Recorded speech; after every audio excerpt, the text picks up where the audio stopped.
Hi, I'm Arnie Gunderson of Fairwinds Associates. It's Wednesday, April 6th. In my previous update, I talked about the possibility of an inadvertent criticality occurring in Fukushima 1. And that was based on four things. It was based on a neutron beam being detected 13 times. It was based on the presence of chlorine-38. It was based on tellurium-129 being detected. And it was based on iodine-131 and 132 being detected. Well, since I made that update to you, TEPCO, Tokyo Electric, has pulled the report upon which I based it. The tellurium data, they say, is no longer accurate. Now, when you're in a mode like Tokyo Electric is in, you would hope that the information you're using is accurate, and that's a serious concern that inaccurate information is being used in decision-making at TEPCO. There's a couple, this isn't the only time, there's a couple of these instances. When the neutron beam report came out, TEPCO denied that, despite the fact that the quote was from their own spokesman. There was a report of incredibly high radiation in the ocean, and TEPCO denied that and lowered the report. It was still incredibly high, but 100 times lower. And Dr. Richard Leahy, General Electric scientist of great renown, was quoted that Unit 2 had a meltdown, again, TEPCO denied that. So I guess I'm concerned about, one, the reliability of information coming out of TEPCO, but also the fact that what appears to be happening in private at TEPCO is not being relayed to the public. It's not just TEPCO that this is occurring with. Today, the New York Times ran a story about a report circulated within the Nuclear Regulatory Commission dating back to March 26th, where the NRC staff has identified significant problems and dangers at Fukushima. Basically, we're not out of the woods yet.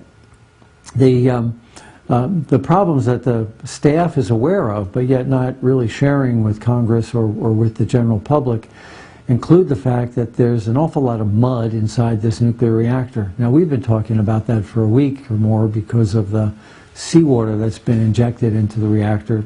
It's not coming out and it's building up inside. Well, the NRC is concerned about that too. They just didn't tell you and I.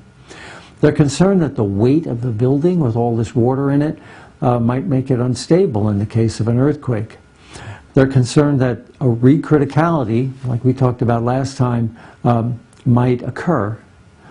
They're also concerned about hydrogen being recreated and another explosion occurring. And finally, they're also concerned about plutonium, which likely was ejected from the fuel pools during the explosions. Now, the NRC believes that this plutonium was ejected several miles away from the reactor and is also on site and may have been bulldozed into the soil. Well, all this is happening inside the NRC. They're telling Congress and you and I that the situation's difficult but under control. It's not just the NRC that's saying this, it's large nuclear corporations, including one called Areva, which is a French nuclear conglomerate, probably one of the largest in the industry. As reported in the New York Times on March 23rd, there was an invitation-only meeting at Stanford University on the 21st of March. So this is 10 days after the accident, where Areva presented a report indicating some pretty significant problems that the public was not being made aware of. And we've been able to get a hold of the Areva report that was presented there. Now, the Areva report is pretty damning, but in fact, there's information in it that's wrong, and it's and I will next time be discussing, in fact, problems with the Areva report that actually make the situation worse.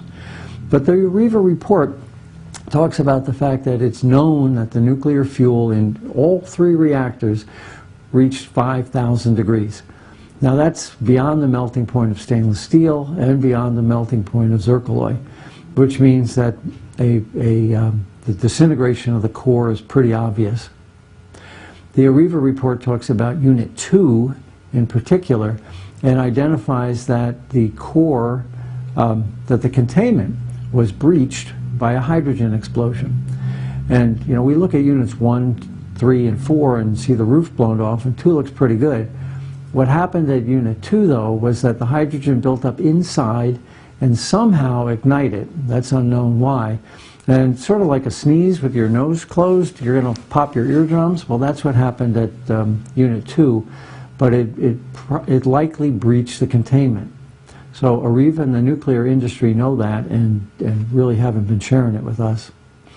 The other thing that AREVA report talks about is that they recommend control of crops and dairy products out to 50 kilometers. That's about 30 miles away from the plant. That means that they believe that radiation has exceeded well beyond what the emergency evacuation zone is, and that both crops and dairy products may be contaminated. AREVA also spends a lot of time talking about Unit 4. Now that's the one that has no fuel in the reactor, but exploded anyway. And they basically said that this was a core melt in fresh air. The reason the core melted on Unit 4, AREVA believes, is that the fuel pool cracked from the earthquake. So the water didn't boil out of Unit 4, like we've been led to believe. There was a crack in the fuel pool from the earthquake, and now with no water, a zircaloy hydrogen reaction was inevitable. The last thing that the AREVA report notices is that this was probably the largest release is coming from Unit 4 because there's no containment. And they basically say all of the fission products can be volatilized. Well, finally, industry insiders who are aware of the AREVA presentation have told me that the person who presented the presentation said this. It's almost an exact quote. "Clearly, we are witnessing one of the greatest disasters in modern time." Well, in the private meetings, AREVA is saying that this is a serious issue. But in public, the nuclear renaissance continues to move forward, both within the nuclear industry and within the Nuclear Regulatory Commission. I will update you on this AREVA report and identify the problems within it in my next presentation. But I wanted to let you know that I will be trying to filter out from all of these sources reliable information to pass on to you in the future.